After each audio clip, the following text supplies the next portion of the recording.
प्रिय छात्रों, सुप्रभातम।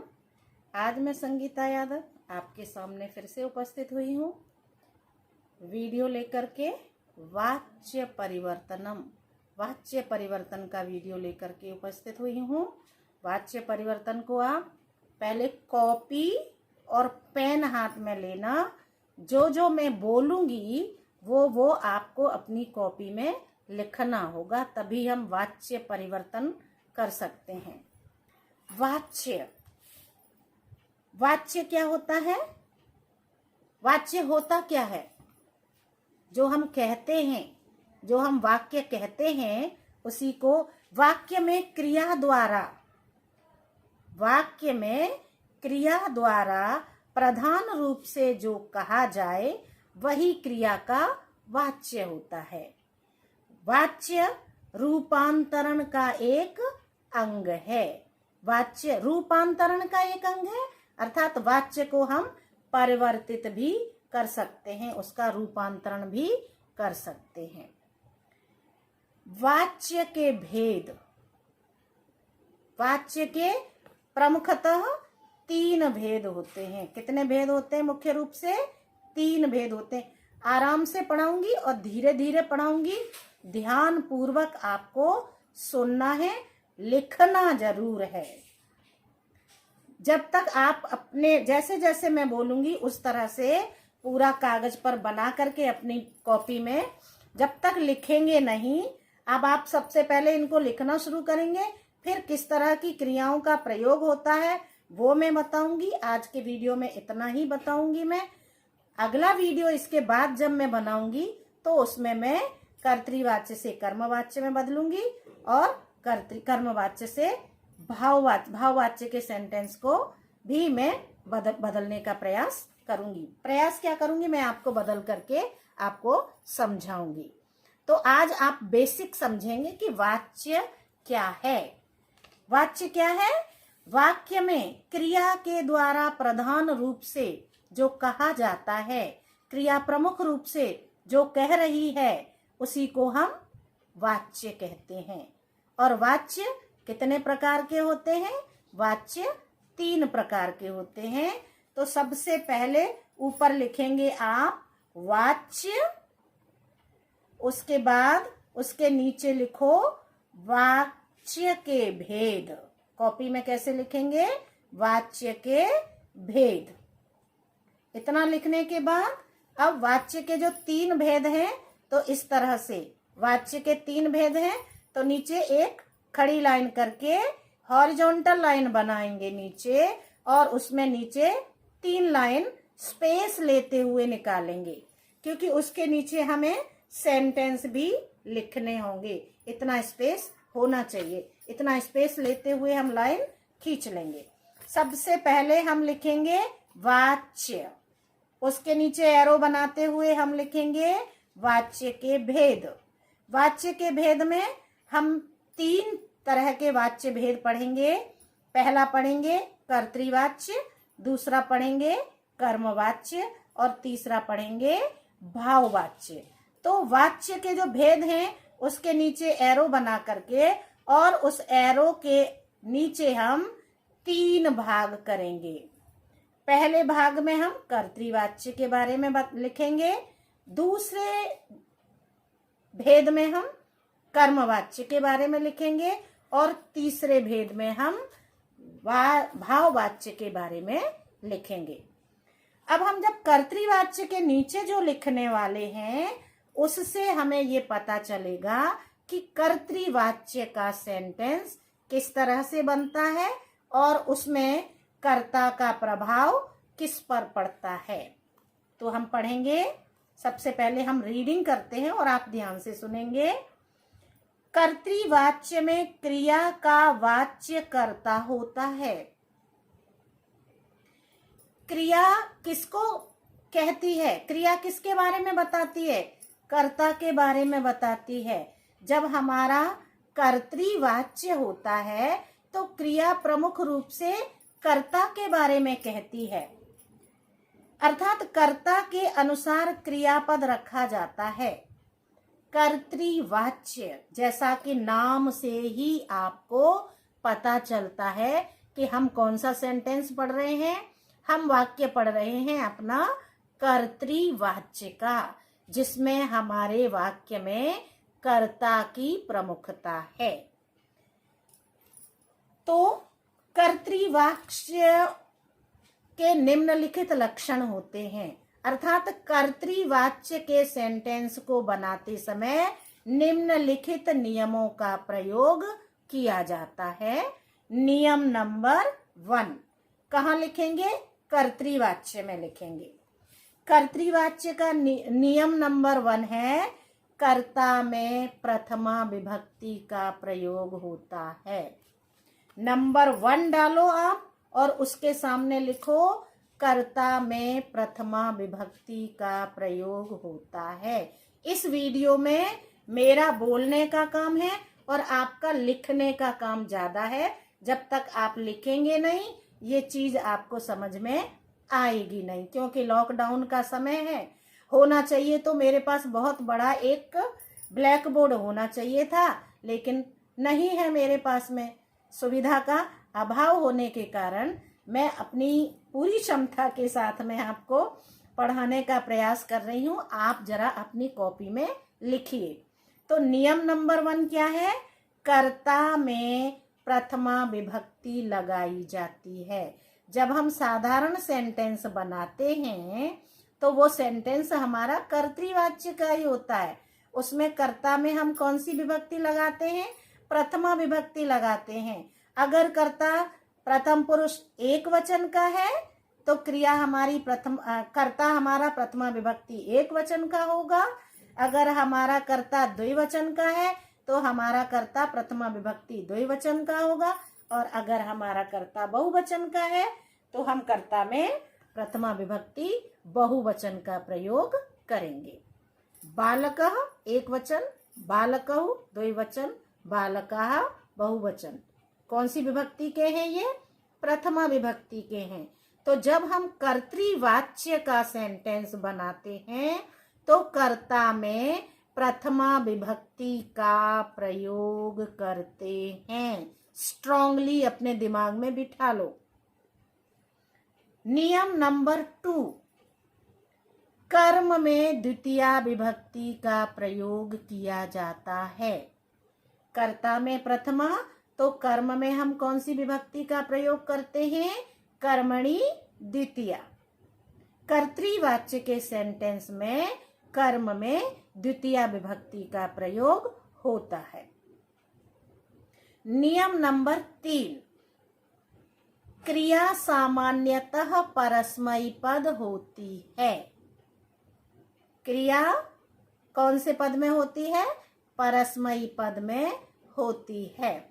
परस्मैपद पद के रूप याद किए हैं आपने, धातु रूप, और आत्मनेपद के धातु रूप याद किए हैं।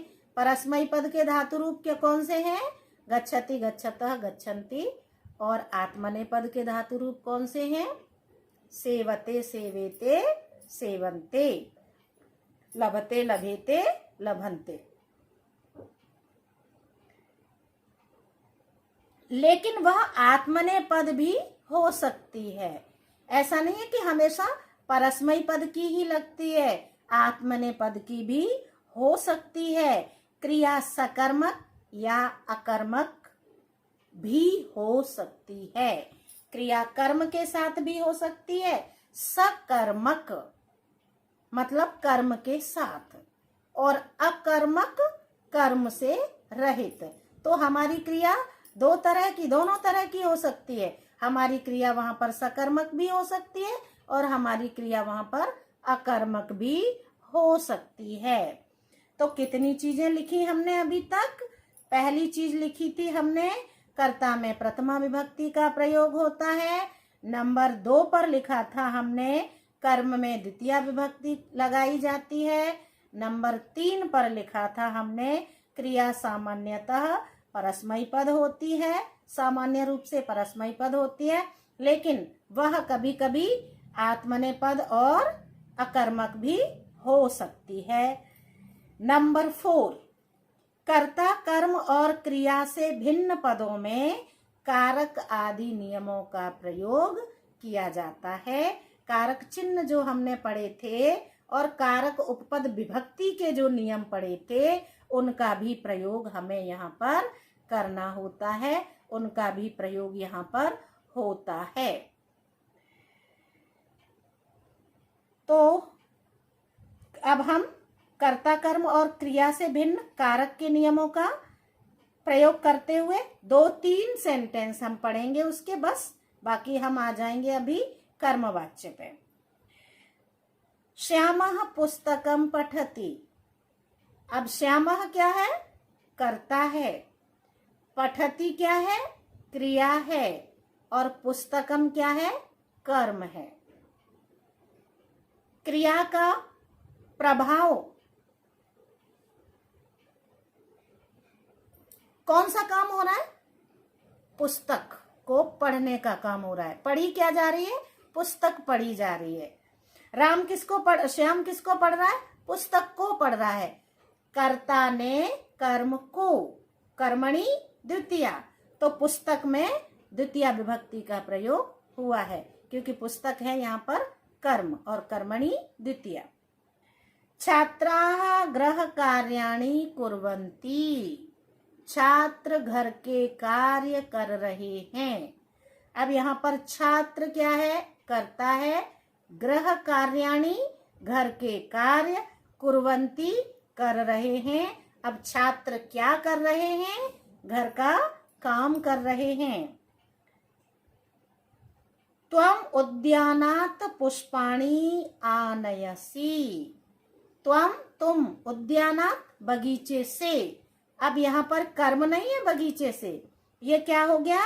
ये हो गया कारक।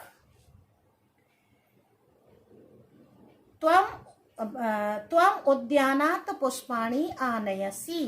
तुम बगीचे से फूल ला रहे हो। तो जो आनयसी है ये है हमारी क्रिया और त्वम क्या है?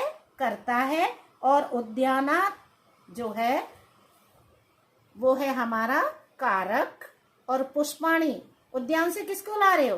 फूलों को ला रहे हो। पुष्पाणि हमारा कर्म क्या किया जा रहा है? फूलों को लाने का काम किया जा रहा है। अब हम आ जाते हैं अपने कर्मवाच्य में। कर्मवाच्य में क्या होता है देखिए। कर्तृवाच्य में आपको सिर्फ 3 चीजें ही याद रखनी होंगी। पहली चीज स्ट्रांगली याद रख लो कि कर्ता में प्रथमा विभक्ति। दूसरी चीज याद रखो कर्म में द्वितीय विभक्ति। और तीसरी चीज याद रखो कि क्रिया हमेशा कर्ता के अनुसार होती है। बस इतनी सी चीज याद रखो आप, ठीक है। अब आ जाते हैं हम कर्मवाच्य पे। कर्मवाच्य में क्रिया का वाच्य कर्म होता है। क्रिया किसके बारे में कहती है?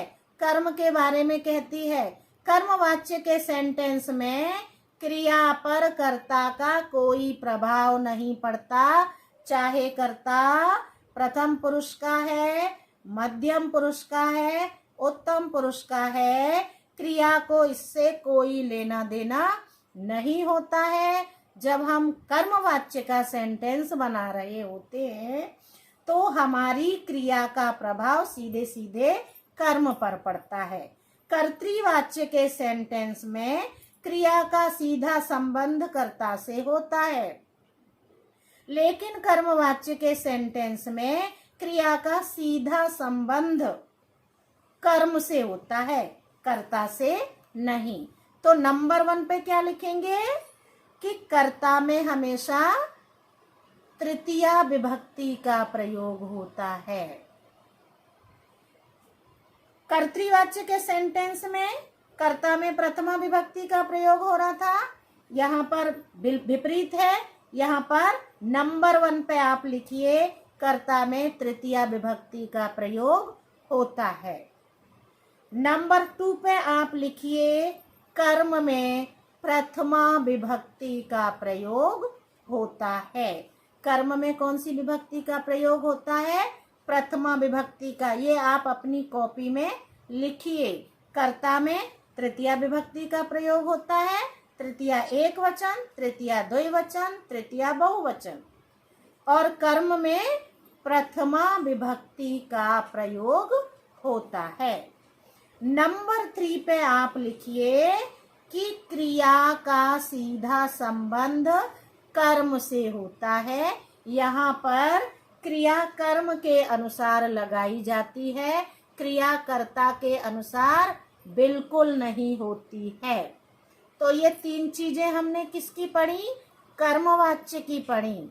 ठीक है, तो कर्तृवाच्य की 3 चीजें पढ़ ली और कर्मवाच्य की 3 चीजें पढ़ ली। अब हम आते हैं भाववाच्य पे। तो भाववाच्य की ही हम 3 ही चीजें स्ट्रांगली पढ़ेंगे। चीजें तो बहुत सारी हैं, लेकिन वीडियो के थ्रू उतना ज्यादा अगर हम डिस्क्राइब करना शुरू करेंगे तो आपको समझ में थोड़ा सा कम आएगा, उतना ज्यादा अच्छे से समझ में नहीं आ पाएगा। तो वीडियो के थ्रू जितना हम अच्छे से समझा सकते हैं उतना ही हम अच्छे से पढ़ेंगे। जितना पढ़ें उतना हमारी समझ में आना चाहिए। ठीक है, अब आते हैं हम भाववाच्य पे। तो भाववाच्य में क्रिया का वाच्य क्या होता है? भाव। कर्ता में क्रिया कर्ता के अनुसार लग रही थी कर्तृवाच्य में। कर्मवाच्य के सेंटेंस में क्रिया कर्म के अनुसार लग रही थी, लेकिन भाववाच्य जब आता है नंबर 3 वाला, उसमें भाववाच्य में क्रिया का वाच्य क्या होता है? भाव होता है। अर्थात भाव के अनुसार क्रिया को रखा जाता है। भाववाच्य के लक्षण निम्नलिखित हैं। अर्थात भाववाच्य का जब हम सेंटेंस बनाएंगे तो हमें निम्न बातों का ध्यान रखना होगा। पहली बात, कर्ता में तृतीया विभक्ति लगेगी, जो हमारी कर्मवाच्य में लग रही थी। वही विभक्ति हमारी भाववाच्य में ही भी लगेगी। किसमें? कर्ता में। तो कर्मवाच्य के कर्ता में भी तृतीया विभक्ति का प्रयोग होता है। तृतीया एकवचन, द्विवचन और बहुवचन। कर्मवाच्य के सेंटेंस में भी कर्ता तृतीया विभक्ति का ही होता है। तृतीया एकवचन, द्विवचन और बहुवचन। नियम नंबर 2, उसमें क्या है? वाक्य में कर्म का सर्वथा अभाव होता है। जो भाववाच्य का सेंटेंस होता है वो अकर्मक होता है, उसमें कर्म नहीं होता है। इसलिए नंबर 3, क्रिया केवल आत्मनेपद रखी जाती है। यदि क्रिया परस्मयी पद है तो उसे आत्मनेपद में बदल लिया जाता है। और क्या किया जाता है? यहाँ पर क्रिया हमेशा नपुंसक लिंग एक वचन की ही आती है। कर्ता को आप ढूंढते रहेंगे, चाहे कर्ता तृतीया विभक्ति एक वचन का है, चाहे कर्ता तृतीया विभक्ति द्विवचन का है, चाहे कर्ता तृतीया विभक्ति बहुवचन का है, उससे कुछ भी फर्क नहीं पड़ने वाला है।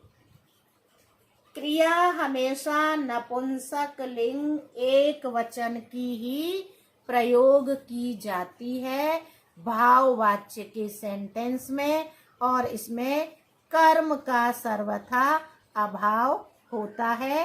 भाववाच्य का सेंटेंस हमेशा अकर्मक होता है। इतनी बातें आप याद रखेंगे। इसके बाद मैं आपको ये बताने जा रही हूँ कि कर्तृवाच्य की क्रिया को हम कर्मवाच्य और भाववाच्य की क्रिया में किस तरह से बदलते हैं। तो आप अपनी कॉपी में एक लाइन खींचो मिडिल में, और एक तरफ लिखो कर्तृवाच्य लट लकार का सिर्फ, और दूसरी तरफ लिखो कर्मवाच्य स्लैश करके लिख देना भाववाच्य, वह भी लिखो लट लकार का। सिर्फ लट लकार का ही प्रयोग करना होता है कक्षा 10 के छात्रों को। समझ में आया? हमारी कर्तृवाच्य की क्रिया है, पहले मैं बोलूंगी कर्तृवाच्य की, उसके बाद बोलूंगी मैं कर्मवाच्य की क्रिया। भवती क्रिया को अगर हम कर्मवाच्य में बदलेंगे तो हमारी क्रिया बनेगी भूयते, भा में बड़े ऊ की मात्रा। पठती क्रिया को हम कर्मवाच्य अथवा भाववाच्य में बदलेंगे तो पठती का हो गया पठ्यते, गायति गीयते, पृच्छति पृच्छ्यते, रोचते रुच्यते। वीडियो को 2-3 बार आप चला चला के देख लेना और आप अपना लिख लेना। मैं थोड़ा सा जल्दी बोलने का प्रयास कर रही हूं। भक्षयति भक्ष्यते, गच्छति गम्यते, क्रीडति क्रीड्यते, हरति ह्रियते, हन्ति हन्यते, लिखति लिख्यते, पश्यति दृश्यते, पश्यति का क्या दृश्यते, तिष्ठति स्थीयते, जहां परिवर्तन हो रहा है वहां पे लिखना तो है ही आपको, आप 2-3 बार उनको रीडिंग भी लगाएंगे उनकी। खादति खाद्यते, वसति बिल्कुल डिफरेंट है, क्या है उष्यते, करोति क्रियते, पूजयति पूज्यते, गणयति गण्यते, पिबति पीयते, कथयति कथ्यते, स्मरति स्मर्यते, अस्ति भूयते, शृणोति श्रूयते, धारयति धार्यते, बिभेति भीयते, नयति नीयते, याचति याच्यते, ब्रवीति उच्यते, ध्यान रखना, तरति तीर्यते, सेवते सेव्यते, पचति पच्यते, जयति जीयते,